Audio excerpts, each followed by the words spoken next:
Hello, and welcome to the Quantum Realm. Here on this channel, I'll be documenting the progress of my ant colonies, as well as taking you on adventures to find new queen ants when the time comes.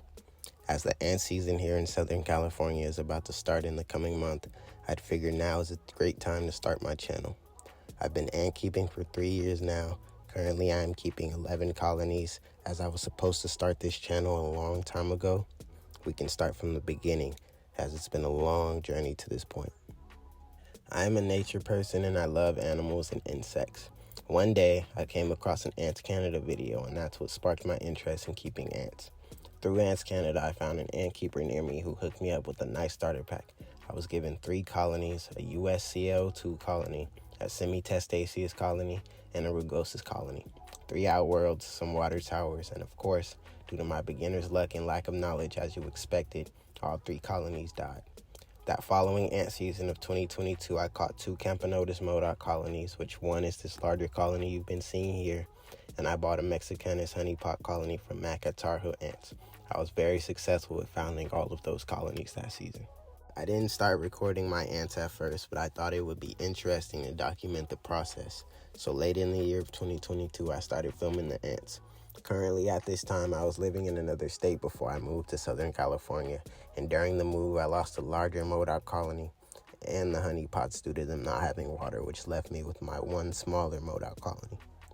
Once settled in Cali right at the beginning of 2023, I got a package for my birthday which had 2 ant colonies, one Camponotus decipiens and an exotic colony of Mesobarbarus.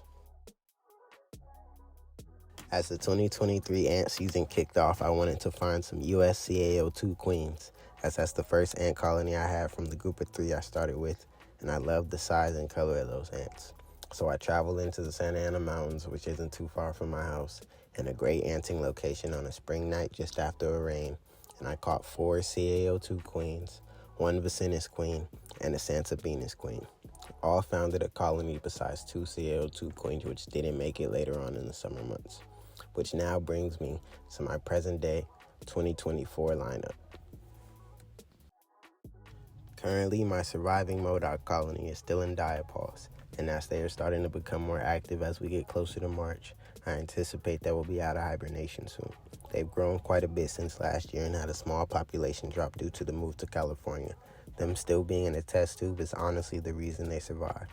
This colony is one of my favorites due to size and aggressiveness. Anytime I feed them, it's always fun to watch, and they grow quite fast for the larger size. Normally it should take longer, but this colony goes from egg to worker in a month and a half to 2 months if heated. With my 2 USCAO2 queens, they took a short winter break and started laying eggs again at the beginning of February.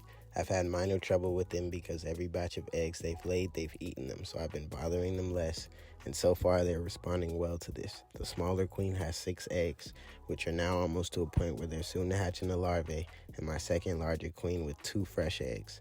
I hope with patience they start to thrive, especially this larger queen here who has amazing colors.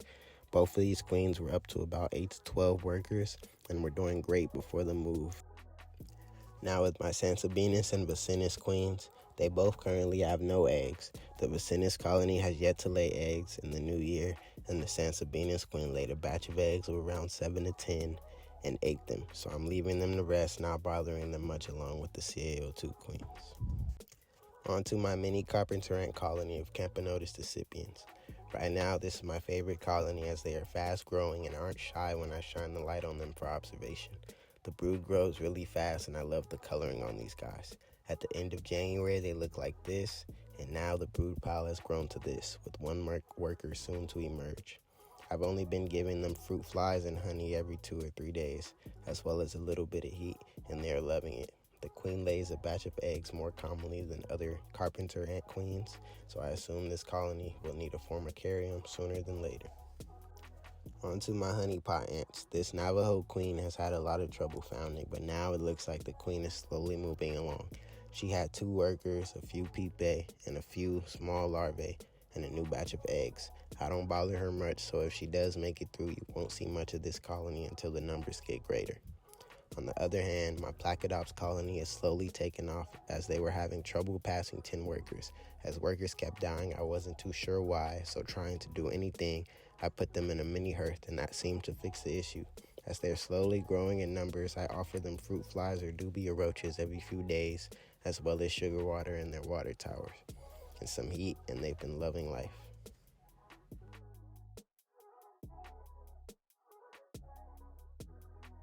Last but definitely not least is my Mesobarbarus colony. I fell in love with this species because of Ants Hollifer. I thought his colony was very beautiful, and I wanted some as they are exotic and not supposed to be here in the US.